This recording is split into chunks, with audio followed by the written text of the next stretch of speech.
Hi everyone, Bernard here. I hope you're all staying safe and well, and welcome to my film and TV channel. I hope you enjoy what I've got for you today, and please check out as you're watching this little links on screen as well for different things on my Facebook and Twitter, and of course my football channel as well. And please, all your comments are very welcome. Just let us know and push that subscribe button. Don't forget, please push the subscribe button. Make sure your notifications set to public as well if you want to know when these vlogs are coming out. Push that notification button as well. So anyway, please enjoy. Hi, today we're going to look at an erotic thriller, erotic drama thriller. We don't used to have, when I used to have my video shop in the 90s in Manchester, there's a lot of these. It usually starred people like Linda Fiorentina, didn't it? Fiorentino, I think it was. She did a lot of erotic thrillers in her early days. I did some mainline stuff as well. But I'm going to look at something on Amazon. So as I said, subscribe to Amazon anyway. So I always give these a little bit of leeway because, as I say, I'm going to subscribe to the channel anyway. So if I get something that's half decent that I can perhaps make my way through, that don't turn off after 5 minutes, I'm quite happy. And with the Voyeurs, yes, I'll tell you that now, I didn't turn off after 5 minutes, and it wasn't because I'm a voyeur. I'm a red-blooded male, of course, but it was an interesting storyline as well. I quite liked it. It intrigued me. I like the characters as well, which helps. It's got an R rating in the US and an 18 rating here in the UK. About 120 minutes, so it is long, and it didn't feel that long, to be honest with you. So that's a good sign for me. I say I don't like long. I usually like a film like this to be perhaps 80 minutes, 90 minutes, but it felt okay. It was all right. Written and directed by Michael Mohan. It was released on September the 10th, 2021 by Amazon Studios on their streaming service. So obviously check others if you haven't got Amazon, and see if it's on anywhere else. What's it about? Well, after moving into a beautiful loft apartment, it is very nice, in downtown Montreal, set in Canada, this one, a young couple, Sydney Sweeney and Justice Smith, find themselves becoming increasingly interested in the sex life of their eccentric neighbours across the street, played by Ben Hardy and Natasha Liu Bordizzo.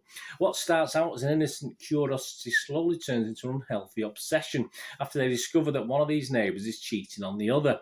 Temptation and desire cause their lives to become tangled together in unexpected ways, leading to deadly consequences, breathing life into the forgotten genre of erotic thriller. This is their words, not mine. The Voyeurs asked the question, is it okay to watch? Rotten Tomatoes, this score is as at the 23rd of September 21, 9 p.m. Well, it's not a disaster on Rotten Tomatoes. The critics are giving it 5.9 out of 10, so just slightly underneath that score I like to see, a 6 out of 10. And that's 13 fresh and 15 rotten, so almost split down the middle, which is fine. The Rotten Tomatoes audience, 6.2 out of 10, that's averaging. So again, totally watchable, nothing wrong with that score at all. Metacritic, the other site we'll look at, obviously the critics, a little bit lower, 54 out of 100, but it does score anywhere between 25 and 80 out of 100. So again, very mixed response from some of the critics, although it's sort of middling, isn't it? It's coming down towards the middle.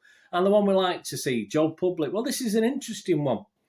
Overall, it's only scoring 5.9 out of 10 on Internet Movie Database. So again, just a point behind that little 6 out of 10 I like to see. But if you look at the breakdown of the reviews and scores left, 2,232 as I'm doing this, I've scored it 5 or less, but a healthy, large 4,435 have scored it 6 or more. So that's 70% of the people who bothered to leave a score or a review.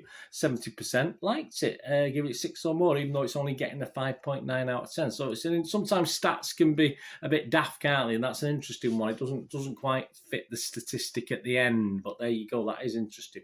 Right, as far as I'm concerned, let's face it, these sort of erotic thrillers, I mean, they're either rubbishy, but obviously become fairly not as prolific as they were many years ago, which is absolutely fair enough. But I mean, it's an interesting, certainly with a younger audience now. It's something perhaps as an older guy, as you can see, I sort of grew up with a few of these. Obviously, when videos first came out and they swapped to DVD, there's obviously it was titillation, wasn't it? We called it in this country. I don't know what you call it in yours. It's just basic, it's. very, very soft porn, isn't it? It's, you know, it is what it is, and it was reasonably popular at the advent of videos and DVDs, and it has sort of died out a little bit. So I think there's a bit of a market there for younger people to enjoy these as well. It's not too over the top, obviously, in the content we see. So I think there is probably a market for this. But say certainly when it's done with a reasonable story and an odd twist or two as well, which there was in this one. So I think there is a market, and I think looking at the demographic, I think it's sort of appealing perhaps to some of the younger elders as well who haven't been brought up with this sort of thing. Of course, they're brought up with far stronger things they can go on the internet and watch. But this is just nice to have an okay storyline as well, an interesting storyline. I think the big drawback in this, and I have seen it from a couple of other people as soon as I started watching this, is the lead actor, Justice Smith's his voice. It's horrible. How he got to be an actor, I have no idea with that voice. It's quite an achievement that he actually got as far as he has. And to be honest with you, it bordered on being very annoying to me throughout. But obviously, usually it's mainly concentrates on the lead female character.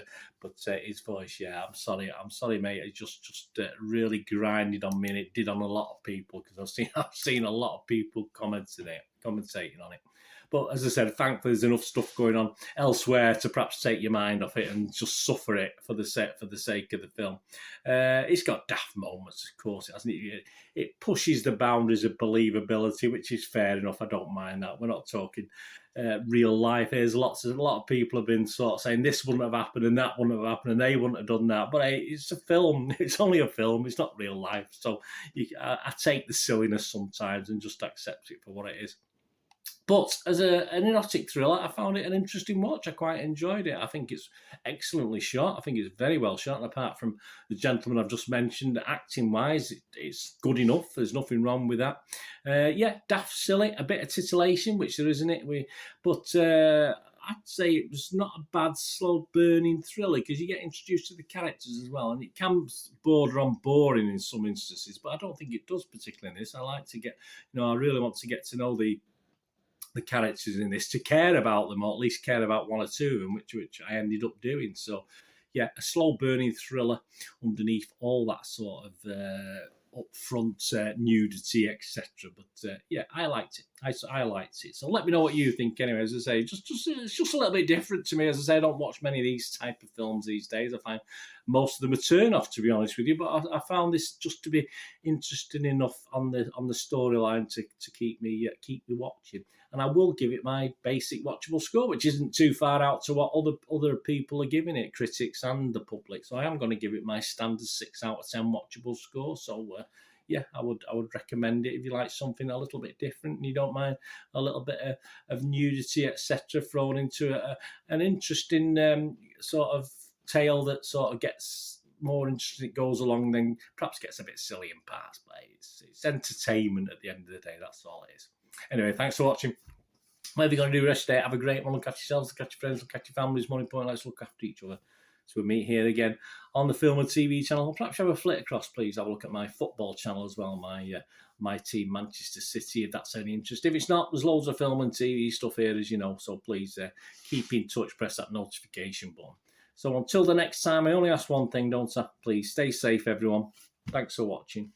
Bye for now.